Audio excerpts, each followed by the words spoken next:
Severe exercise ചെയ്യുമ്പോൾ muscle pain വരുമ്പോൾ അത് റിലീവ് ചെയ്യാൻ വേണ്ടിയിട്ട് ഈ പെയിൻ കില്ലേഴ്സ് കൂടെ കഴിക്കും. ഹാർട്ട് ഡിസീസ് ഉള്ളവർക്ക് ഹാർട്ട് ഫെയിലിയർ വരുമ്പോഴും അനുബന്ധമായ കിഡ്നി ഡാമേജ് ഉണ്ടാകാറുണ്ട്. നമസ്കാരം, ഞാൻ ഡോക്ടർ രാജി, senior consultant nephrologist, G hospital Trivandrum. Madam, നമ്മുടെ ശരീരത്തിൽ വൃക്കകളുടെ പ്രാധാന്യം എന്താണ് എന്നുള്ളത് ഒന്ന് വിശദീകരിക്കണം. നമുക്കെല്ലാവർക്കും അറിയാം, നമുക്ക് 2 വൃക്കകളാണുള്ളത്. നമ്മുടെ ഉദരത്തിൻ്റെ 2 സൈഡിലായിട്ട് പിറകിലോട്ട് പ്ലേസ് ചെയ്തിരിക്കുന്ന 2 ചെറിയ അവയവങ്ങളാണ് നമ്മുടെ വൃക്കകൾ. ഓരോന്നും ഏകദേശം ഒരു 9 to 10 സെൻറ്റിമീറ്റർ മാത്രമേ ലെങ്ത് കാണുള്ളൂ.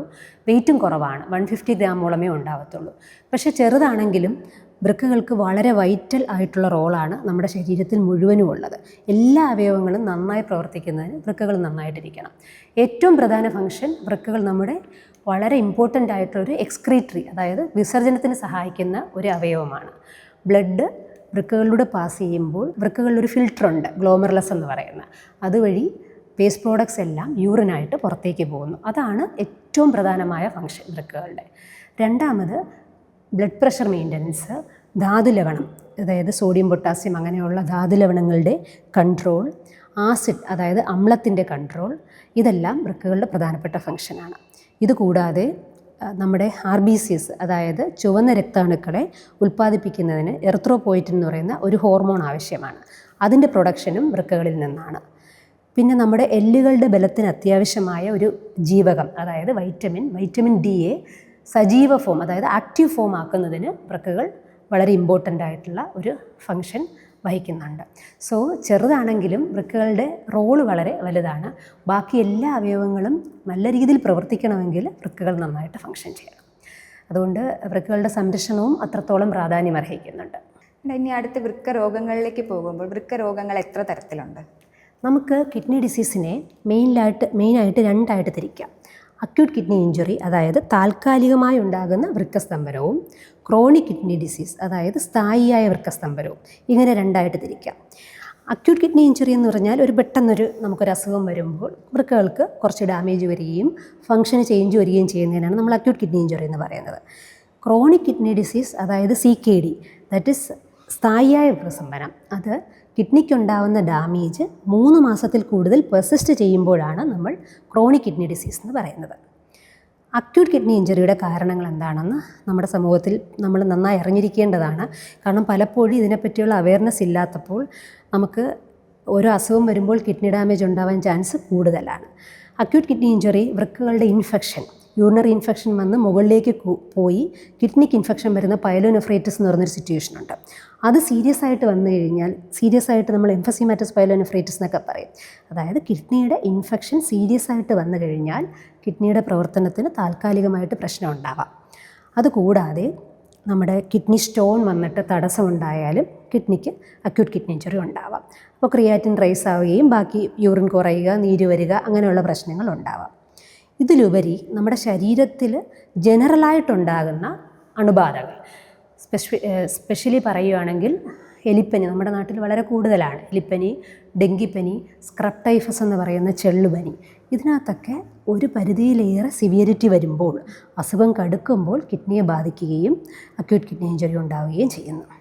ഇതുകൂടാതെ നമുക്ക് ലിവർ ഡിസീസ് ഉള്ളവർക്ക് ലിവർ ഫെയില്യൂർ വരുമ്പോൾ അനുബന്ധമായിട്ട് അക്യൂട്ട് കിഡ്നി ഇഞ്ചുറി ഉണ്ടാവുന്നു, കിഡ്നിക്ക് ഡാമേജ് കൂടെ വരുന്നു.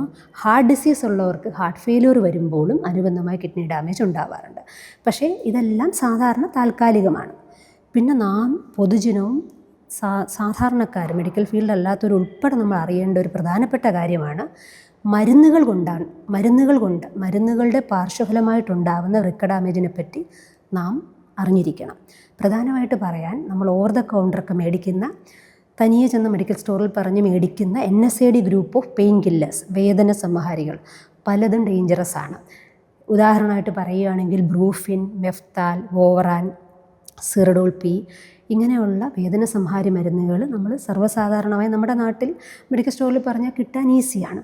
ഒരു ചെറുപ്പക്കാരനായ ഒരു വ്യക്തി, വേറെ രോഗമില്ലാത്തൊരു വ്യക്തിക്ക് നമ്മളൊരു വേദന സംഹാരി 1-2 ഡോസ് കഴിച്ചെന്ന് പറഞ്ഞ് പ്രശ്നം വരില്ല. പക്ഷേ വേറെ ഒരു അനുബന്ധ രോഗമുള്ള ആൾ, പ്രായം ചെന്ന മനുഷ്യൻ, ബന്ധപ്പെട്ട ലിവർ ഡിസീസോ ഹാർട്ട് ഡിസീസോ ഉണ്ട്, അല്ലെങ്കിൽ നല്ലൊരു ഇൻഫെക്ഷനായിട്ട് പനിയെല്ലാം കൂടിയിരിക്കുന്നൊരവസ്ഥയാണ്, ഡീഹൈഡ്രേറ്റഡ് ആയിട്ടൊരു സ്റ്റേജാണ്, ആ അവസ്ഥയിലാണ് നമ്മൾ ഒരു പെയിന് വേണ്ടിയിട്ട് ഇങ്ങനെയുള്ള വേദന സംഹാരികളിലൂടെ കഴിക്കുന്നെങ്കിൽ അക്യൂട്ട് കിഡ്നി ഇഞ്ചുറി ഉണ്ടാകാൻ ചാൻസ് കൂടുതലാണ്. പിന്നെ വേദന സംഹാരികളല്ലാതെ വേറെ ചില മെഡിസിൻസ് നമ്മൾ സിക്കായിരിക്കുമ്പോൾ കഴിക്കുമ്പോൾ കിഡ്നി ഡാമേജ് കൂട്ടുന്നു. എക്സാമ്പിൾ, നമ്മൾ SGLT2 ഇൻഹിബിറ്റേഴ്സ് എന്ന് പറയുന്ന ഗ്രൂപ്പിലെ ഡയബറ്റീസിന് വേണ്ടിയും ഹാർട്ടിന് പ്രൊട്ടക്ഷന് വേണ്ടിയിട്ട് ഉപയോഗിക്കുന്ന ഡാപ്പാഗ്ലിഫോസിൻ, എംപാഗ്ലിഫോസിൻ, ഈ മരുന്നുകൾ ആക്ച്വലി അവർ നല്ലത് തന്നെയാണ്, നല്ല മെഡിസിൻസാണ്. പക്ഷേ നമ്മൾ സിക്കായിരിക്കുമ്പോൾ കഴിക്കുമ്പോൾ കിഡ്നിക്ക് ഡാമേജ് ഉണ്ടാകുന്നു. അതുപോലെ AC inhibitor ARB group medicines പ്രധാനമായിട്ട് ഹാർട്ടിൻ്റെ ആവശ്യത്തിനും കിഡ്നിയുടെ ആവശ്യത്തിനൊക്കെ ഉപയോഗിക്കുന്ന മെഡിസിനാണ്. ടെൽമിസാട്ടൻ, ഒൽമിസാട്ടൻ ഇങ്ങനെ പറയുന്ന മെഡിസിൻസ് നമ്മളൊരു പനിയോ ഡീഹൈഡ്രേഷനോ സിക്കായിരിക്കുന്ന സമയത്ത് ടെമ്പററി ആയിട്ട് നമ്മൾ സ്റ്റോപ്പ് ചെയ്യേണ്ടതാണ്. അല്ലെങ്കിൽ കിഡ്നി ഡാമേജ് ഉണ്ടാവാൻ ചാൻസ് കൂടുതലാണ്. അപ്പോൾ കിഡ്നിയുടെ കാര്യത്തിൽ നമ്മളെപ്പോഴും ജനറൽ അവെയർനെസ്സിന് വേണ്ടിയിട്ട് സിക്ക് ഡേ റൂൾ എന്ന് പറയും.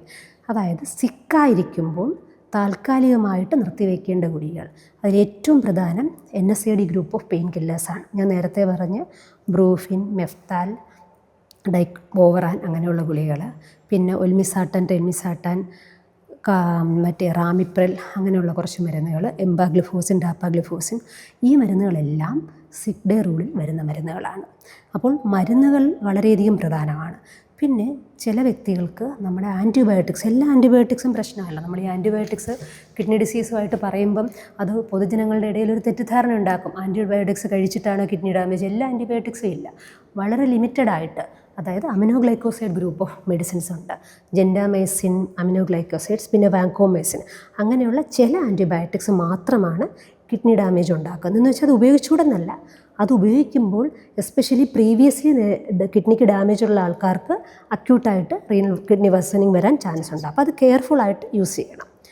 ഇത് കൂടാതെ വളരെ കോമൺ ആയിട്ട് ഇപ്പോൾ നമ്മൾ അക്യൂട്ട് കിഡ്നി ഇഞ്ചുറി അല്ലെങ്കിൽ കിഡ്നി ഡാമേജ് ഉണ്ടാക്കാനുള്ള ഒരു കാരണം കോൺട്രാസ്റ്റ് മരുന്ന് കൊടുത്തുള്ള CT scan, CT angiogram, CT abdomen, chest, ഇങ്ങനെയുള്ള CT സ്കാൻ എല്ലാം ചെയ്യുമ്പോൾ പ്ലാൻ ചെയ്താണ് ചെയ്യുന്നതെങ്കിൽ എപ്പോഴും ക്രിയാറ്റിനിൻ നോക്കി അതിന് വേണ്ടിയിട്ടുള്ള പ്രിക്കോഷൻസ് എടുത്തിട്ട് മാത്രമേ ചെയ്യാവൂ.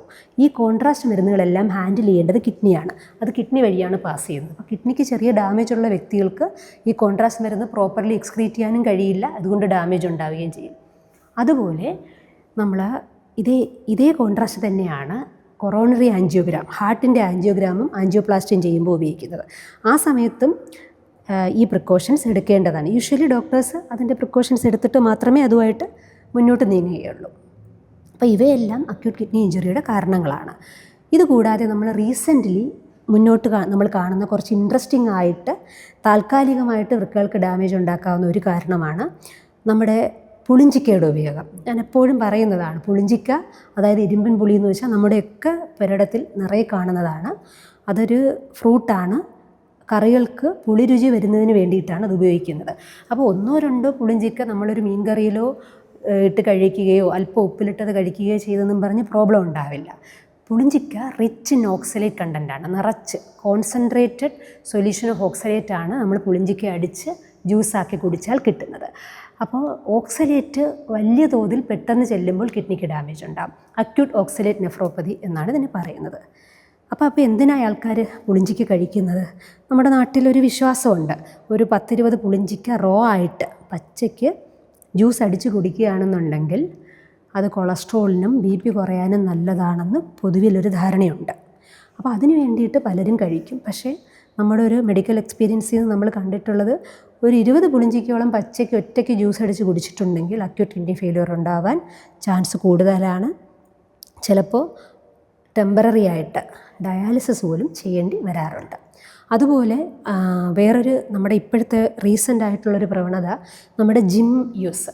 ജിം ആക്ച്വലി നല്ലത് തന്നെയാണ്. ബിക്കോസ് ഇപ്പോൾ ഇന്നത്തെ ഈ തിരക്കേറിയ സ്ട്രെസ്ഫുൾ ആയിട്ടുള്ള ലൈഫിൽ റെഗുലറായിട്ട് എക്സസൈസ് നമുക്ക് ചെയ്യണമെങ്കിൽ ജിമ്മിൽ പോയാലേ നടക്കുള്ളൂ. അപ്പോൾ ഒരു 45 minutes to 1 hour daily exercise okay തന്നെയാണ്. പക്ഷെ പലപ്പോഴും ഒരു മസിൽ ബിൽഡപ്പിന് വേണ്ടിയിട്ടും കോമ്പറ്റീഷന് പങ്കെടുക്കാൻ വേണ്ടിയിട്ടും 2-3 hours a day കണ്ടിന്യൂസ് ആയിട്ട് ഹെവി എക്സസൈസ് ചെയ്യുന്ന ആൾക്കാരുണ്ട്. അങ്ങനെയുള്ളവർക്ക് നമ്മുടെ സ്കെലറ്റൽ മസിൽസ് ബ്രേക്ക് ഡൗൺ ചെയ്ത് ബ്ലഡിലേക്ക് ഇറങ്ങി റാബ്ഡോമയോലൈസിസ് എന്ന് പറയുന്ന ഒരു സിറ്റുവേഷൻ ഉണ്ടാകും. അപ്പോൾ ഈ ബ്രേക്ക് ഡൗൺ ചെയ്ത മസിൽസ് എല്ലാം കിഡ്നിയിൽ വന്ന് അടിഞ്ഞിട്ട് കിഡ്നി ഡാമേജ് ഉണ്ടാകും. അപ്പം ഇതിനകത്ത് വേറൊരു പ്രോബ്ലം എന്ന് വെച്ചാൽ ഇത്രയും എക്സസൈസ് അടുപ്പിച്ച് ചെയ്യുന്നവർക്ക് ഡീഹൈഡ്രേഷനും കൂടെ ഉണ്ടാവും. അപ്പോൾ muscle break down plus dehydration, ഇതിൻ്റെ കൂടെ മസിൽ പെയിൻ വരുമ്പോൾ, സിവിയർ എക്സസൈസ് ചെയ്യുമ്പോൾ മസിൽ പെയിൻ വരുമ്പോൾ അത് റിലീവ് ചെയ്യാൻ വേണ്ടിയിട്ട് ഈ പെയിൻ കില്ലേഴ്സും കൂടെ കഴിക്കും. ഇത് മൂന്നും കൂടെ ആകുമ്പോൾ കിഡ്നി ഷട്ട് ഡൗൺ ഉണ്ടാവാറുണ്ട്, അപൂർവമായിട്ട് ഡയാലിസിസ് സപ്പോർട്ട് വേണ്ടി വരാറുണ്ട്. അപ്പോൾ ഈ എക്സസൈസ് ചെയ്യുന്നവരോട് നമ്മൾ പറയുന്നത്, ഒന്ന് ഡ്യൂറേഷൻ ലിമിറ്റ് ചെയ്യുക. Reasonable duration 1 hour is okay. 1 hour നമുക്ക് ഹെൽത്തി ആയിട്ടുള്ള രീതിയിൽ ചെയ്യാൻ പറ്റും. നന്നായിട്ട് ഹൈഡ്രേഷൻ മെയിൻറ്റെയിൻ ചെയ്യുക. അതിനോടനുബന്ധിച്ച് ഇങ്ങനെ എക്സസൈസുമായിട്ട് ബന്ധപ്പെട്ട് നമ്മൾ പെയിൻ പറയും, ഡോംസ് എന്ന് പറയും, അതിനുവേണ്ടി പെയിൻ കില്ലേഴ്സ് മാക്സിമം ഒഴിവാക്കുക. ഇത് വളരെ പ്രധാനപ്പെട്ടതാണ്. അല്ലാതെ എക്സസൈസ് ഒഴിവാക്കാനായിട്ട് പറയുന്നില്ല, കെയർഫുൾ ആയിട്ടുള്ള എക്സസൈസാണ് ഏറ്റവും ഇമ്പോർട്ടൻറ്റ്. പിന്നെ നമ്മൾ അൺഫോർച്ചുനേറ്റായിട്ട് റീസെൻ്റ്ലി കാണുന്നൊരു പ്രവണതയാണ് നമ്മുടെ ഈ ഫെയർനെസ് വെളുക്കാനുള്ള ക്രീമിൻ്റെ അമിത ഉപയോഗം. ഒരു ഡോക്ടർ പ്രിസ്ക്രൈബ് ചെയ്യുന്ന ബ്രാൻഡഡ് ആയിട്ടുള്ള ക്രീമിൽ പ്രശ്നം വരില്ല. പക്ഷേ ഇപ്പോൾ ഒത്തിരി നമ്മുടെ ഓൺലൈൻ ഷോപ്പിങ്ങിലുമൊക്കെ ശരിക്കും ബ്രാൻഡ് ഇല്ലാത്ത, എന്താണ് കണ്ടൻ്റെന്ന് വ്യക്തമായി രേഖപ്പെടുത്താത്ത ഒത്തിരി ഫെയർനെസ് ക്രീമുകൾ വരാറുണ്ട്. അതിൽ പലപ്പോഴും ഹെവി ആയിട്ട് മെർക്കുറിയുടെ കണ്ടൻറ്റ് വരാറുണ്ട്. മെർക്കുറി നല്ല രീതിയിൽ വെളുപ്പിക്കും, ഭയങ്കര ഡ്രമാറ്റിക് റിസൾട്ട് ഉണ്ടാക്കും, നല്ല ഗ്ലാസ് പോലത്തെ സ്കിൻ ഉണ്ടാക്കും. എങ്ങനെയെന്ന് വെച്ചാൽ മെർക്കുറി നമ്മുടെ സ്കിന്നിൽ അല്പം ഡാർക്ക് കളർ വരുന്നത് മെലാനിൻ സിന്തസിസ് കൊണ്ടാണ്. നമുക്ക് സൺലൈറ്റിൻ്റെ എക്സ്പോഷർ വരുമ്പോൾ മെലാനിൻ സിന്തസിസ് കൊണ്ടാണ് നമ്മൾ അല്പം ഡാർക്ക്നെസ്, നമുക്ക് ബ്രൗൺ കളർ കിട്ടുന്നത്. മെർക്കുറി ഈ മെലാനിൻ സിന്തസിസിനെ സ്റ്റോപ്പ് ചെയ്യും. സോ വളരെ പ്രോമിസിങ് ആയിട്ടുള്ള റിസൾട്ട് കിട്ടുമ്പോൾ റിപ്പീറ്റഡ് ആയിട്ട് യൂസ് ചെയ്യും. ഈ മെർക്കുറി കിഡ്നിയുടെ കിഡ്നിയുടെ മെംബ്രെയിൻ, അതായത് ഗ്ലോമർലസിൻ്റെ മെംബ്രെയിന് ഡാമേജ് ഉണ്ടാക്കിയിട്ട് കിഡ്നി ഡാമേജും അക്യൂട്ട് കിഡ്നി ഇഞ്ചറിയും ഉണ്ടാകുന്നത് വളരെ സർവ്വസാധാരണമായി ഇപ്പോൾ കണ്ടുവരുന്നു. അതൊരു ഡേഞ്ചറസ് ആയിട്ടുള്ള പ്രവണതയാണ്. പലപ്പോഴും ആ ഡാമേജ് പെർസിസ്റ്റ് ചെയ്യാനും പിന്നീട് ബുദ്ധിമുട്ടുണ്ടാകാനും ചാൻസ് കൂടുതലാണ്. അതുകൊണ്ട് നമ്മൾ ഫെയർനെസ് ക്രീം ഉപയോഗിക്കുമ്പോൾ നല്ല എക്സ്പീരിയൻസ്ഡ് ആയിട്ടുള്ള ഒരു ഡെർമറ്റോളജിസ്റ്റിൻ്റെ പ്രിസ്ക്രിപ്ഷനോടുകൂടി ഉപയോഗിക്കുകയാണെങ്കിൽ വളരെ നല്ലത്. പിന്നെ അതിൻ്റെ കണ്ടൻറ്റ് നോക്കണം. ഡെർമറ്റോളജിസ്റ്റ്, ശരിക്കുള്ള ഒരു പ്രൊഫഷണൽ ഡെർമറ്റോളജിസ്റ്റ് പ്രിസ്ക്രൈബ് ചെയ്യുകയാണെന്നുണ്ടെങ്കിൽ അതിൻ്റെ കണ്ടൻറ്റിനെ പറ്റി അവർക്ക് വ്യക്തമായ ധാരണ കാണും. പോയിസണസ് ആയിട്ടുള്ള സബ്സ്റ്റൻസ് എടുക്കില്ല. പക്ഷെ അല്ലാതെ പല സാധനങ്ങൾ മിക്സ് ചെയ്ത് ഉണ്ടാക്കുന്ന പേരുകൾ പല രീതിയിൽ വരുന്നതും വ്യക്തമായ ബ്രാൻഡഡ് അല്ലാത്തതും അംഗീകരിക്കപ്പെട്ടിട്ടല്ലാത്തതുമായിട്ടുള്ള ഫെയർനെസ് ക്രീം വരുമ്പോൾ ബുദ്ധിമുട്ട് നന്നായി കാണാറുണ്ട്. പ്രധാനമായിട്ട് നെഫ്രോട്ടിക് സിൻഡ്രം എന്നുള്ള രീതിയിൽ നീര് വരുന്ന, കിഡ്നിയിൽ പ്രോട്ടീൻ പോകുന്ന അസുഖമാണ് ഇതുകൊണ്ട് ഉണ്ടാകുന്നത്. അപ്പോൾ ഇതൊക്കെയാണ് പ്രധാനപ്പെട്ട കോസസ് അക്യൂട്ട് കിഡ്നി ഇഞ്ചറിയുടെ. പിന്നെ ഒരെണ്ണം പറയാൻ വിട്ടുപോയത് പാമ്പ് കടി, സ്നേക്ക് ബൈറ്റ് വളരെ പ്രധാനപ്പെട്ട ഒരു റീസണാണ് അക്യൂട്ട് കിഡ്നി ഇഞ്ചറിയുടെ. വളരെ സീരിയസ് ആയിട്ട് വരാം, ഡയാലിസിസ് സപ്പോർട്ട് വേണ്ടി വന്നേക്കാം. ചിലപ്പോൾ കംപ്ലീറ്റ് കിഡ്നി നെക്രോസിസ് ആയിട്ട് നമുക്ക് തിരിച്ചു വരാത്ത രീതിയിലുള്ള ഡാമേജ് പാമ്പ് കടിക്ക് ഉണ്ടാക്കാൻ പറ്റും. അങ്ങനെ അപ്പോൾ പാമ്പ് കടിയിൽ ആൻറ്റി സ്നേക്ക് മനം കൊടുത്ത് അവർ റിക്കവർ ചെയ്യുമ്പോൾ യൂഷ്വലി കിഡ്നി ഫംഗ്ഷൻ റിക്കവർ ചെയ്യാറുണ്ട്. പക്ഷേ ചിലപ്പോൾ കംപ്ലീറ്റ് കോർട്ടിക്കൽ നെക്രോസിസ് എന്ന് പറയുന്നൊരു ഫിനോമിനൻ ഉണ്ടാകാറുണ്ട്. അങ്ങനെയുള്ളവർ സ്ഥിരമായിട്ട് ഡയാലിസിസ് ഡിപ്പെൻഡൻ്റ് ആയിട്ട് പോകാറുണ്ട്. മാഡം ഇപ്പോൾ പുളിഞ്ചിക്കയുടെ ഉപയോഗത്തിൻ്റെ കാര്യം പറഞ്ഞു. അതുപോലെ കണ്ടുവരുന്ന ഒരു പ്രവണതയാണ് നെല്ലിക്ക ജ്യൂസ് അടിച്ച് കുടിക്കുന്നത്. നെല്ലിക്കയും ആക്ച്വലി പുളിഞ്ചിക്ക എന്ന് വെച്ചാൽ റിച്ച് കോൺസെൻട്രേറ്റഡ് ആയിട്ടുള്ള ഓക്സലേറ്റിൻ്റെ ഒരു സോഴ്സാണ്. അത്രത്തോളം ഇല്ലെങ്കിലും നമ്മുടെ നെല്ലിക്ക, എസ്പെഷ്യലി നമുക്ക് ആ പച്ച നിറത്തിൽ വരുന്ന, നമ്മുടെ നാട്ടിലൊക്കെ കാട്ടുനെല്ലിക്ക എന്ന് പറയും, പച്ച നിറത്തിൽ വരുന്ന നെല്ലിക്ക, ഇളം പച്ച നിറത്തിൽ വരുന്ന കയ്പുള്ള നെല്ലിക്ക, അതും ഓക്സലേറ്റിൻ്റെ ഒരു സോഴ്സാണ്. അപ്പം നമുക്ക് കുഞ്ഞിലെ തൊട്ടേ നമ്മളൊക്കെ കേട്ടുവരുന്ന ഒരു കാര്യം, നെല്ലിക്ക എന്ന് പറയുന്നത് ഹെൽത്തിന് ഭയങ്കര നല്ലതാണെന്നുള്ളതാണ്. ഒരു നെല്ലിക്ക എങ്ങനെയാണ് ഹെൽത്തിന് നല്ലതാവുന്നത്? Vitamin C കൂടുതലായതുകൊണ്ടാണ്. പക്ഷേ അതിനൊരു ലിമിറ്റുണ്ട്. 10-25 നെല്ലിക്കയുടെ ആ ഒരു ഫ്ലഷി പാർട്ട് എടുത്തിട്ട് നമ്മളത് ജ്യൂസ് അടിച്ച് കുടിച്ചാൽ അക്യൂട്ട് ഓക്സലേറ്റ് നെഫ്രോപ്പതി ഉണ്ടാക്കാം. പുളിഞ്ചിക്കയുടെ അത്ര ശക്തമല്ലെങ്കിൽ കൂടി ഇതും ഉണ്ടാക്കാം. ബിക്കോസ് ഒരുമിച്ച് ഓക്സലേറ്റ് കിഡ്നിയിലേക്ക് ചെല്ലുമ്പോൾ കിഡ്നിക്ക് എക്സ്ക്രീറ്റ് ചെയ്യാൻ ഡിഫിക്കൽട്ടാണ്. അത് ഡെപ്പോസിറ്റ് ചെയ്യുകയും ടെമ്പററി ആയിട്ട് കിഡ്നി ഫംഗ്ഷൻ ബുദ്ധിമുട്ടുണ്ടാവുകയും ചെയ്യും.